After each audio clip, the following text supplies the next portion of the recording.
So, kamusta po mga ka-Streetwise? Ako po si Takero Miyamoto at welcome po sa aking munting channel. So, mga kababayan, no, ito, abangan natin to, no. So, ito nga po yung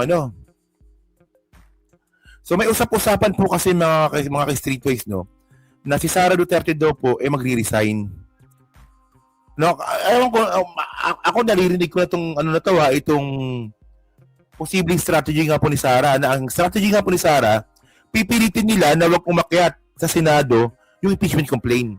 Gagawin nila lahat, umakyat, pumunta sa Supreme Court, di ba? Siraan si Madriaga, wag umattend sa sa mga hearing, idaan sa technicalities.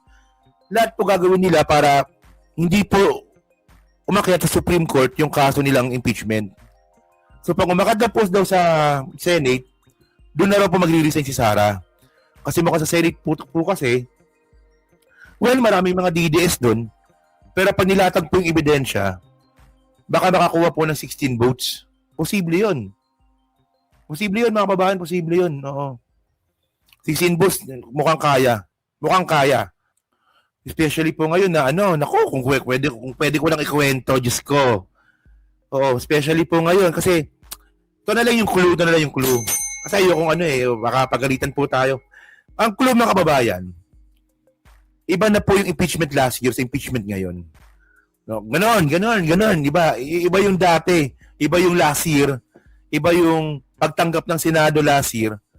No, iba ngayon. Oo. Kasi, nako. Hindi ko pwedeng ikwento, pero paano ba? Gusto kong bigyan kayo ng clue para at least mag-isip-isip kayo. So, meron po kasing isang mataas na opisyal ng gobyerno. Meron po kasing isang mataas na, sasabihin ko na, pero clue lang to ba? Pero mukhang magigets nyo naman Mahina po ako sa blind item pero meron po kasing isang mataas na opisyal ng gobyerno na talagang solid po talaga kay PBBM. Solid talaga kay presidente yan. Oo. Na matatapos na po yung termino niya. Natapos na po. Ngayon, mukhang i-extend po siya. Bakit i-extend? May kinalaman po sa impeachment ni Sara. Bakit? Ano yung kinalaman niya sa impeachment ni Sara? Malaki. Pero, tandaan nyo hindi siya congressman, hindi siya senador. Parte ng executive. Oo. Hanggang doon lang. Pero mukhang puputok na sa balita yan. Kung hindi this week, baka next week na. Oo. Mukhang next week mapag-uusapan na teka lang, bakit i-extend yan? Lagpas na. So, ang isa sa mga rason yan kung bakit siya i-extend, kasi yung tiwala ng presidente na sa kanya.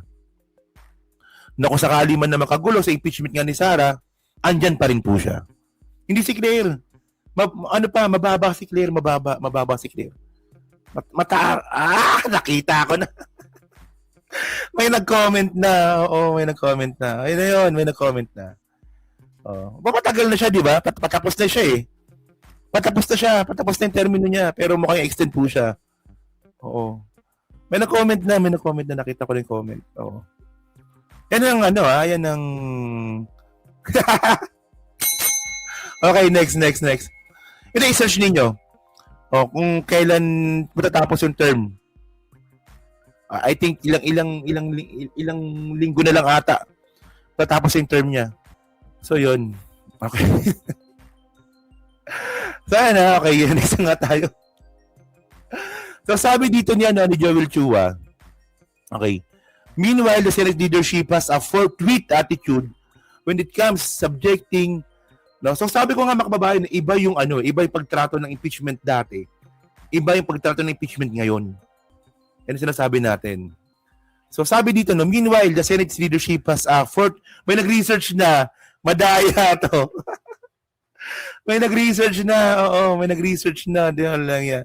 I-research nyo na, ginugil nyo na, Sabi dito, meanwhile, the Senate leadership has a forthright attitude when it comes subjecting the Vice President to an impeachment trial, which could end up unseating her if she's found guilty of even one of the article of impeachment. Malupit ka mga kababayan kasi Iba na po yung yung pagtrato po ng impeachment sa Senate dahil nandiyan nga po si Tito Soto. Ngayon, sa dinami-dami po na posibleng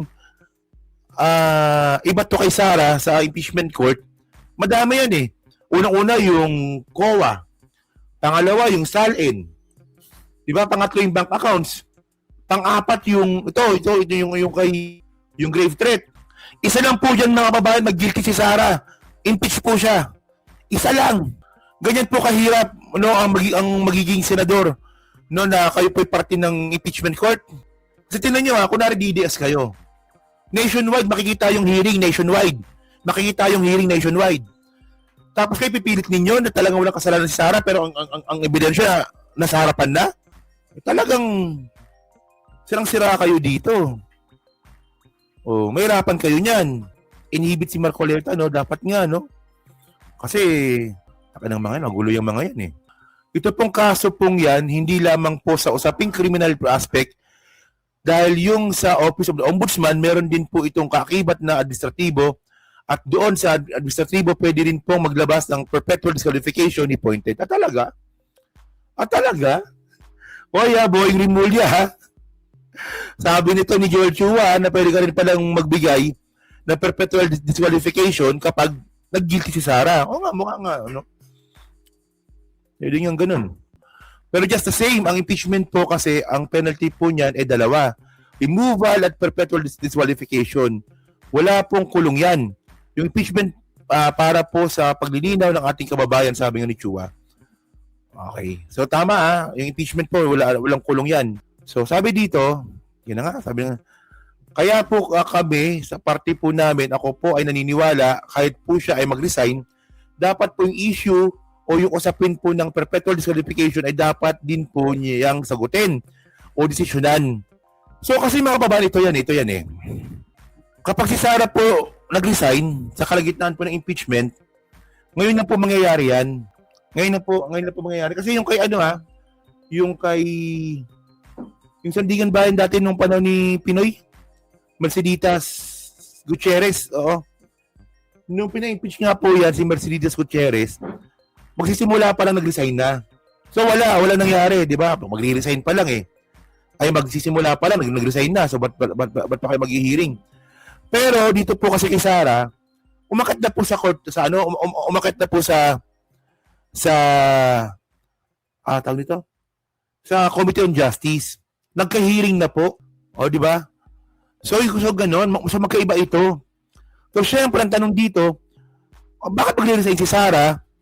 Akit na po ito sa Senate. Mukhang akit na ito sa Senate. Konti na lang po ito, Isang hearing na lang po ata. Isa o dalawa. Tapos plenary na po yan. So iba po ito, iba to. Kaya ang sabi nga ni Chua, dapat ituloy pa rin yan kung siya po magre-resign. Kasi parang niloloko na lang tayo ni Sara. At mga kababayan, hindi po malabo mangyari yun.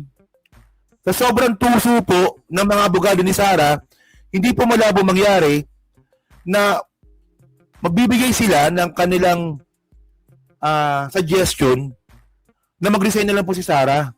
Hindi malabo mangyari yun. So sabi dito, sa period na so tinan nyo ito ito meron ditong part tinan nyo kung gaano katuso itong mga abogado ni Sara.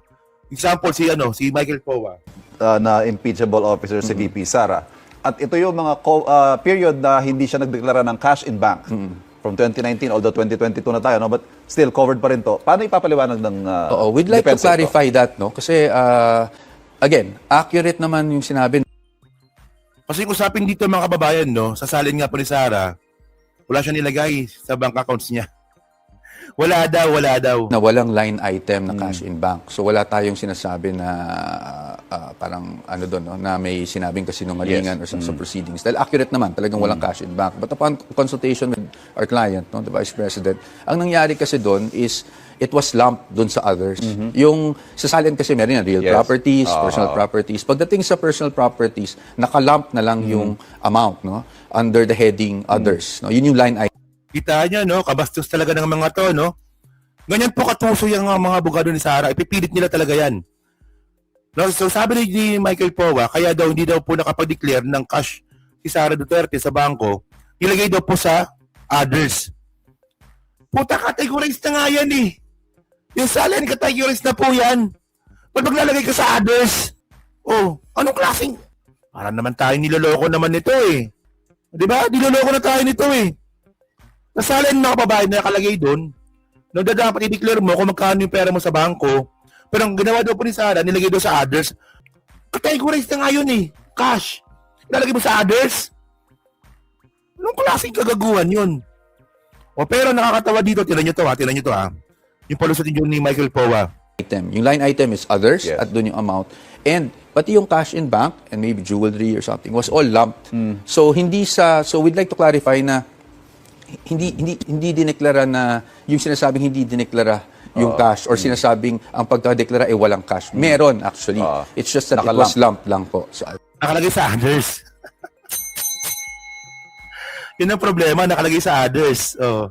Why the change in the presentation? Kasi in previous years, may nakalagay na cash deposits eh. opo. Well, Cash in bank. right now, I think that's something that we will have to answer in the future. But sa ngayon, yun munang mabibigay natin explanation kasi yun ang na-explain sa atin. Nakita niya, di ba? Tinan niyo ha, ang ganda ng tanong ng ano eh. Ang ganda ng tanong ng reporter eh. Oh. In previous years, may nakalagay na cash deposits eh. Opo. Well, Cash in bank. right now, I think that's something that we will have to answer. Wait. Ano ba? Ang tanong niya, tinan niyo tanong niya. So we'd like to clarify na hindi dineklara na yung sinasabing hindi dineklara yung cash or sinasabing ang pagkadeklara ay walang cash. Meron actually. It's just that it was lumped lang po sa others. Why the change in the presentation? Kasi in previous years, may nakalagay na cash deposits eh. Opo. Well, kaya nga, di ba? Bakit pinalitan? Tinan niyo, tama yung tanong ha. Sa mga previous years naman, di ba? Nakalagay naman talaga dyan, may cash. So, bakit pinalitan ni Sara na ilagay sa others noong 2019 hanggang 2022 ba? Tama? Oo. So, ang sagot ni Michael Powa ito. Cash in bank. Right now, I think that's something that we will have to answer in the future. But sa ngayon, yun munang mabibigay natin explanation kasi yun ang na-explain sa atin And ng that's kliyente something natin. you know you It's can others. prove pagdating ng... Sa ngayon, masasagot lang namin yan in the future. Oh, dapat kinumpleto mo. Sa ngayon, masasagot lang namin yan in the future pag nakaisip na kami ng bagong script. Wala pang script eh. Putang hirap kasi nun, di ba? Ang hirap ng tanong, di ba? Oh, sabi nga ni Michael Powa, nilagay po ni Sara yung mga pera niya sa others. Oh, ayan lang masasabi namin dyan. So, sabi ng reporter, bakit niya nilagay dyan? Ba't niya binago? Masasagot namin yan in the future. Kasi ito pa lang sinasabi ni Sara. Okay, malinaw na mag-iisip pa kayo ng script para sagutin yan. Actually, mayroon sagutin yun. Kapag tinanong po yan sa Senate, puta, paano yung sasagutin yun? Pag tinanong ni Ping Lacson yan, bakit naman sa others yun nilagay? Ba't yung pinalitan? Oh, hindi obra kay Ping Lacson yan. Sabihin na nilang ni Ping Lacson, hindi nyo masagot kasi wala pang script. Sabi ko eh. So magre-resign si Sara, ganun. Diba, pag ganyan kahirap na kababayan, magre-resign yan. O magre-resign yan pag ganyan po. Parang ito, tinan nyo ito kung gaano kahirap sagutin yung mga allegation laban kay Sara. Ito to. May report yan dito eh. News 5. Ito to, sige. Impeachment hearing ni Vice President Sara Duterte ang umano'y bilyong-bilyong pisong transaksyon niya at kanyang asawa. Ang ipinagtaka tuloy ng mga kongresista ay bakit mababa ang halagang nakadeklara sa SALE ni VP Sara. Naungkat din pati ang umano'y pagpapadala ng pera ng isang drug lord sa pamilya Duterte. May express report si Marian Enriquez. Base sa datos ng Ombudsman, O di ba yun ang pinakamalaking tanong dito pag tinanong to ni Ping Lacson. May pumasok na pera sa bangko mo yan, pera mo yan, bakit wala sa salain? Paano sasagutin ni Sara yan? Alam nyo, ako naniniwala po ako no, na kahit bobo yun si Sara, naiisip niya na po yan. Naisip niya na yan, na puta, paano pag tinanong ako ni Ping Lacson na yung pera sa bangko, di ko sinama sa salain, anong sasagot ko? Wala akong may sasagot kasi dinaya ko talaga. So talagang hindi talaga malayo talaga na isipin o tanggapin ni Sara yung suggestion na siya po ay mag-resign na lang. Di ba? Tama, di ba? 80 million pesos ang itinaas ng net worth ni VP Sara mula 2007 hanggang 2024. Sakop niyan yung naging vice mayor siya ng Davao City hanggang maging vice president. Mula 7 million pesos noong 2007, naging 88 million pesos ang net worth niya noong 2024. Pero simula 2019, tumigil ang bise sa pagdedeklara ng detalye sa kanyang cash on hand o bank deposit. Kahit na 5 po, wala po siyang dineklara na cash at saka cash on hand? Wala pong nakalagay, Your Honor. Eh di wow. Wow. Nang Eh di wow ang puta. sumalang na ang Anti-Money Laundering Council o AMLAC, dito na lumutang ang red flags sa yaman ng bise, pati ng kanyang mister na si Attorney Mans Carpio. Isa sa pinuna ang 6.7 billion pesos na halaga ng bank transactions ng mag-asawa. Base sa records mula 2006 hanggang 2025, nasa 630 ang kabuang covered transactions o yung mga transaksyon na lagpas sa 500,000 pesos. Habang Oh, malaki di ba? Malaki no? 500,000 pesos no? Na hindi na, paano makukuha ni Sara yan? Eh laging lugi yung negosyo. Tsaka malit lang po yung sweldo ni Sara, di ba? 3 naman ang suspicious transactions o yung mga kahina-hinala. Sa transaksyong yan, 3.77 billion pesos ang nakita sa accounts ni VP Sara, habang ang 2.99 billion pesos naman ang kay Attorney Carpio. Para yatang hindi nagtutugma yung kwento sa kwenta. bilyonaryo pala sila. Sabi nga po ng isang wise man from the 3rd District of Manila kanina, di wow. Ang sabi naman po ng bakla na akbayan, sila na. Bukod pa Sandaan niya, no? Minsan visit din ako dyan eh.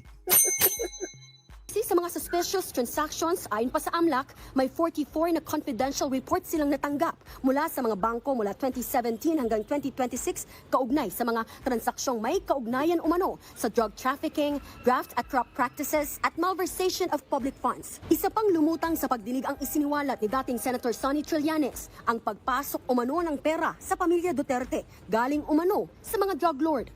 Ang kopya ng summary ng mga transaksyon sa bangko na nagpapakita ng mga payout ng kilalang drug lord na si Sammy Uy, kina Sara Duterte at sa mga malalapit na miyembro ng kanyang pamilya ay kalakip dito at ginawang bahagi ng salaysay na ito bilang Annex I. Si Sammy Uy ay isang kilalang political contributor ni Rodrigo Duterte at kilalang kasama o kasosyo ni Michael Yang. Aabot daw ang halaga sa 2.4 billion pesos mula 2003 hanggang 2016. Bukod sa mga dokumentong may kaugnayan sa mga accounts ni Rodrigo Duterte, binigyan din ako ni Ginoong De Mesa ng mga dokumentong nagpapakita ng mga bank accounts at bank transactions ng mga anak, manugang at common law wife ni Duterte na sina Sara Duterte, Paulo Pulong Duterte, Sebastian Baste Duterte, Maneses Mans Carpio, Shelito Hanilet Abansero. Wala to. So ito yung malaking question dyan, di ba? Kung laging lugi po yung negosyo ni Sara, makikita sa ITR yan ha. Sa sa April 29 no, sa huling hearing nila, pagbobotohan po doon kung bubuksan yung ITR. Doon talaga makikita na lugi ang mga negosyo ng mga Duterte. Kung pagbabasihan po yung ITR. Lugi yung negosyo, malabong sweldo ni Sara yung mga pera na yan, galing doon sa drug lord, malamang managers check yan. Nakikita yan doon sa bangko. Paano sasagutin to ni Sara Duterte sa sa Senate? So kung tayo nga naisip natin yung scenario na yan, si Sara pa kaya? Kaya ako naniniwala talaga ako na posibleng ang last resort ni Sara dito, kung alam niya nang malapit na siya masiraan ng ulo kasi nga sa mga kinakaharap niya, baka mag-resign na nga po yan. So pag nag-resign, gano'n na lang yon, finish na. Tatakbo ulit presidente sa 2028, gano'n na lang, di ba? Ganon. So, nakasalalay na po ito kay Boying Rimulya. Gano'n ang labas. Okay, so yun mga kababayan. So kayo po, naman sabi nyo nga po dito, na posible nga pa pag-resign ni Sara bilang vice presidente. So, kayo ba, naniniwala ba kayo na posibleng mangyari nga po yun? Uy, palike na content natin ha, palike po ha. So, dyan po sa Team Replay, no? So, comment lang po sa baba, binabasa ko pong lahat yan. At syempre, no, so palike, pa-subscribe, at di na makalabisan, pa-share na rin po ng content natin ngayon, no? Okay? So thank you mga kababayan, no? 2 oras po ako kulang-kulang, no? So thank you mga Streetwise, kita na lang ulit tayo. Siguro mamaya siguro gabi baka mag-livestream din po ako. So thank you po, salamat po no, sa mga sumama sa akin from the start hanggang matapos, no?